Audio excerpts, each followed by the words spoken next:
Bismillahirrahmanirrahim.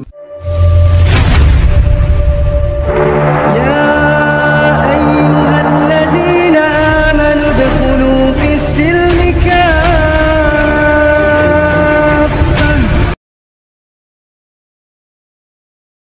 Pulihkan kehidupannya, diangkat lebih tinggi lagi.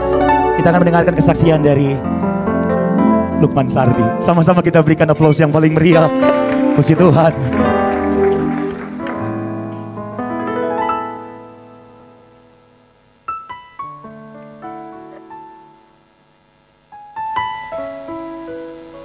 Shalom, abang-abang dan pompo. Karena temanya Betawi, manggilnya abang-abang sama pompo. Saya bukan kebetulan saya bisa hadir di sini. Ini bukan karena Pak Hengki atau bukan karena teman-teman yang lain, tapi karena Tuhan Yesus mau saya berada di sini untuk memberikan kesaksian. Amin. Saya mau bercerita sedikit ke belakang. Jadi saya memilih menjadi percaya itu sekitar 6 tahun yang lalu. Pada saat itu banyak hal bergumul dengan perasaan dan hati saya, sampai akhirnya saya memutuskan untuk menjadi orang percaya.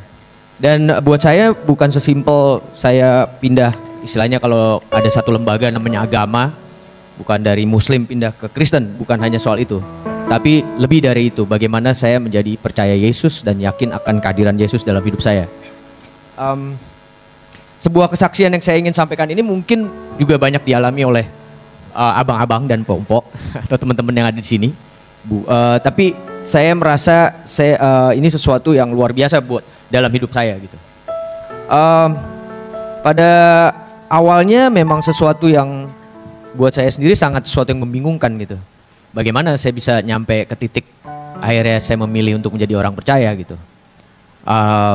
Bukan karena kecantikan istri saya, bukan.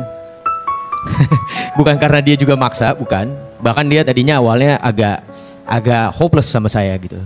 Dia coba bicara sama saya, tapi saya bukan orang yang bisa dipaksa atau apapun. Saya harus melihat sendiri gitu kan. Melihat sendiri, mengalami sendiri, merasakan sendiri, dan akhirnya saya merasakan semua itu. Yang saya lihat yang terbesar adalah kasih.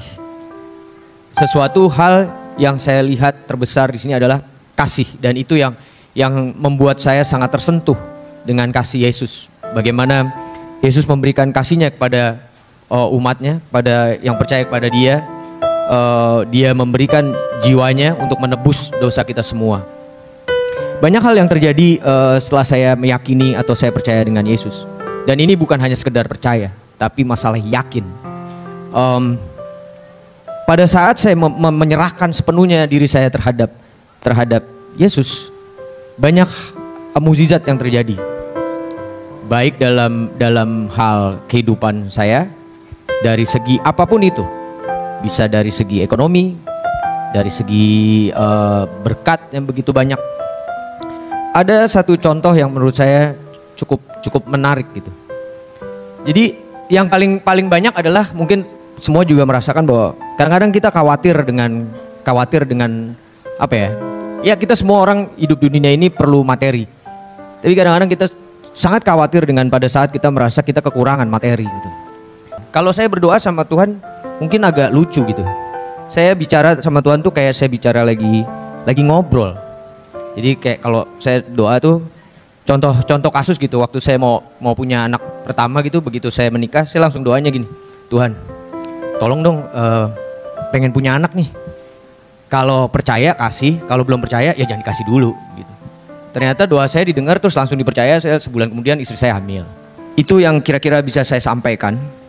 Mudah-mudahan ini bisa menjadi sesuatu yang berguna buat kita semua. Dan apa yang keluar dari saya saat ini sama sekali tidak saya rencanakan. Ini mengalir begitu saja karena kekuatan dari Tuhan Yesus itu sendiri. Tuhan memakai saya untuk bisa bicara seperti ini. Kalau bukan karena Tuhan, mungkin saya nggak bisa bicara seperti ini, seperti Lugas. Dan saya seakan-akan merasa Pak Hengkikso pendeta di sini.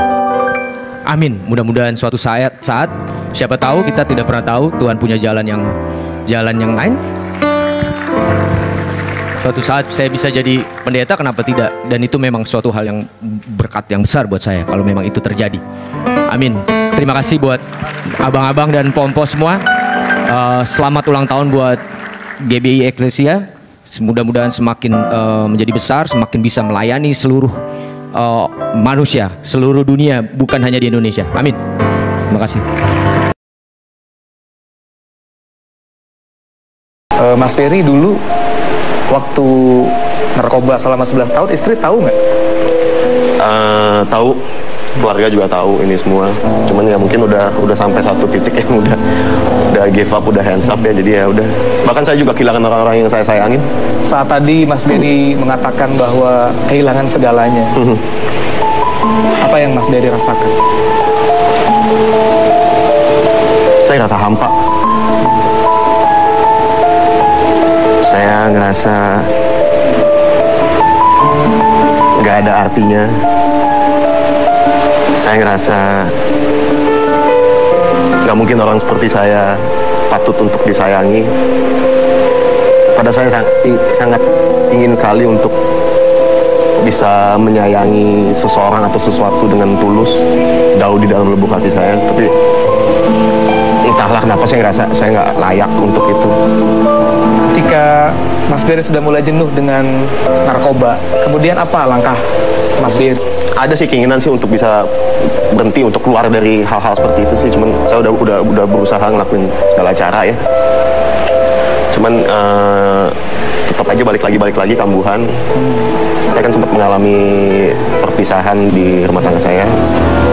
Sampai saya ada satu titik, mungkin di titik itu saya ngerasa frustasi, saya ngerasa depresi di situ. Saya pengen ngakhirin semuanya sih dengan hal seperti itu sih. Jadi saya pengen apa ya?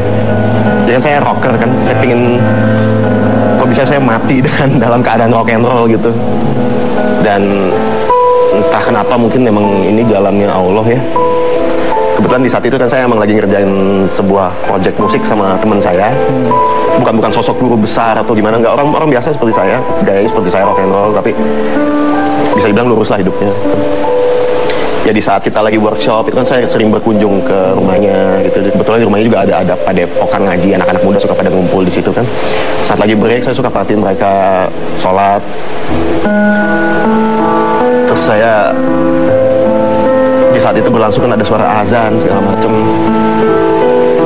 Ya entah kenapa saya jadi kayak tersentuh sih di sana, kayak disentil gitu sih nurani saya gitu. Saya lihat saat proses mereka menjalankan sholat itu semuanya damai. Sekarang setiap Mas Ferry mendengar azan, apa yang Mas Ferry rasakan? Saya ngerasa rendah banget mata Allah.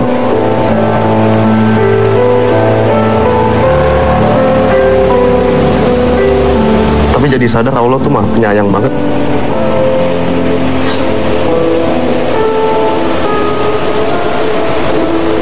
Ya ternyata dia nggak pernah lupain saya sih, seperti yang saya pikir ya. Apa yang ingin Mas Ferry sampaikan sama Allah? Saya minta ampun untuk semua yang pernah saya lewati. Andai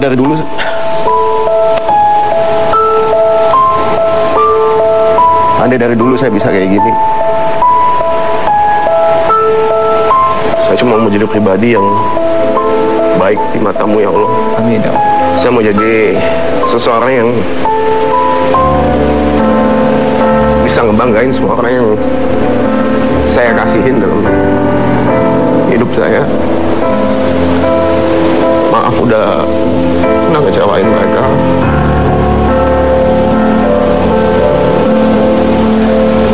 Ya Allah Maha Baik. Makasih banyak, saya masih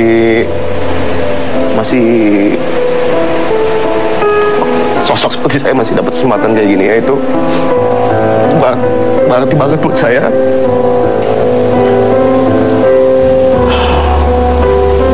Itu berarti banget buat saya. Nggak ada orang di dunia ini pernah menghargai saya seperti Allah menghargai saya.